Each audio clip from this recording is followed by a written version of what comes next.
Hi, this is John from Sharp Mountain Games, and right now we're going to take a look at Swords-N-Stones Bestiary, or Beasties, by Tim Posniak, and we're doing that to help celebrate Independent RPG Month.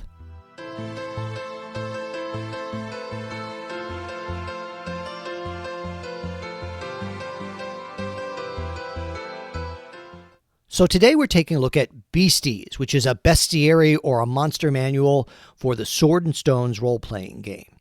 Now, right up front, Tim, who is the author, sent me a review copy of this, so I didn't buy this, just to be right up front with that. So you might want to consider it more of a preview rather than a review, because that's the approach I'm going to take to it.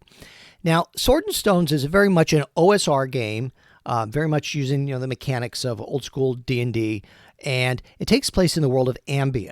And I think that that's what Tim brings new to the table here. It's not just another OSR game or another retro clone. But in Ambien, what's different is there are no native humans. So if you're playing a human in this world, it's kind of like Planet of the Apes, where you had to get brought here, but maybe through some kind of portal called a veil. And he also says that can happen through any time period. So you could be a caveman, you could be a medieval person, you could be somebody maybe from the future here in this world. But you are not the main species by any means. You're unusual. So it's an alternative tabletop role-playing game. And the cover art here, I believe, is the same cover art as the main rule book. And I'm going to have a link to the DRIVETHRURPG site where you can buy it, the DRIVETHRURPG page. As I'm saying this, it's about 20 pages, and it's $2.50 as I'm recording this. And I'll put a link to his website down below for you as well. So you get a little introduction to the world, and then you get, I believe, 15 different creatures here. And he talks about the stats and how to use them. And I'm not going to go in super detail about each individual race, because then it would take too long. But I just want to give you an overview. So, of course, you get your elves, kind of elfish. So he has a little bit of tongue-in-cheek or a fun writing style. And I like that.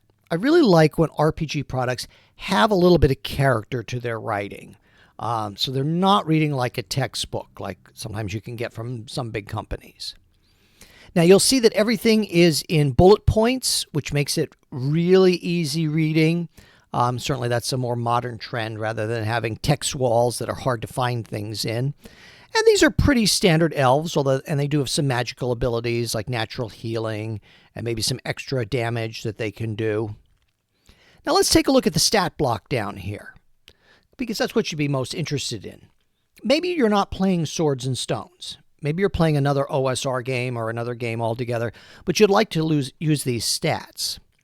If you're playing pretty much any other OSR game, I think you'd be able to bring this over without too much trouble.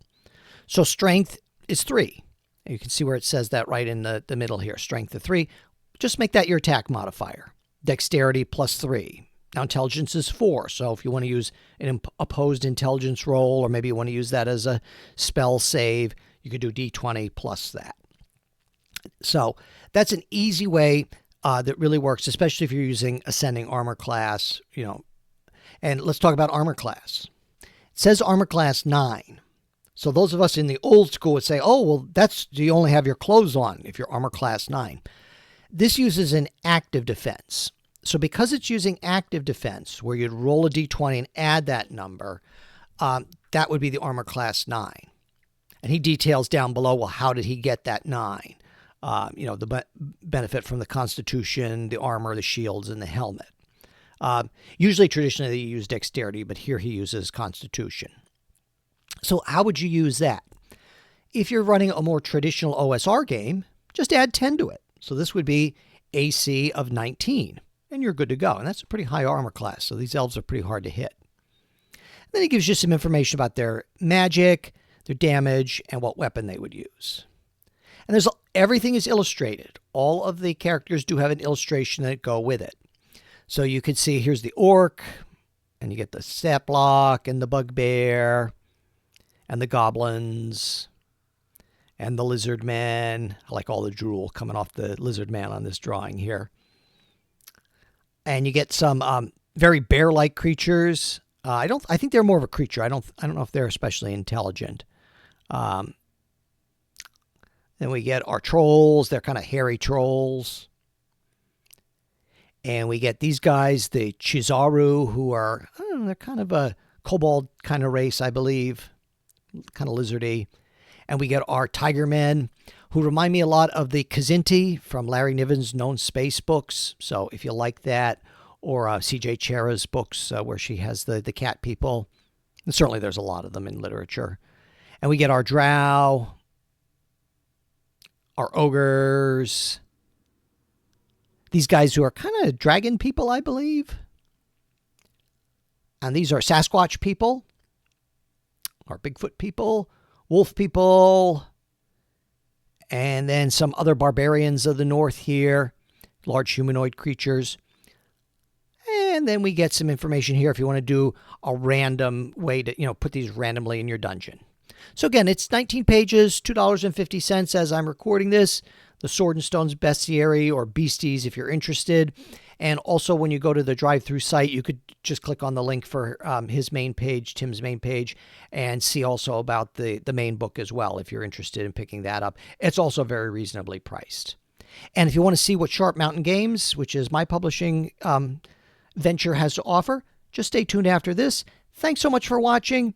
Here we're celebrating Independent RPG Month in July. If you liked what you saw, you can click the like button and subscribe, hopefully.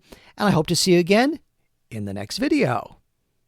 So here at Sharp Mountain Games, we have a few adventures in print, such as the Star Mermaid, the Dwarven Pickup Truck, and the Sky Tree, and you can check those out at Amazon, Lulu, and DriveThruRPG.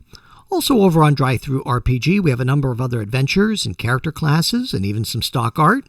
On Roll20, we have some map packs and character cards, so you can check those out if you're interested. And as always, please like and subscribe, and we hope to see you again real soon.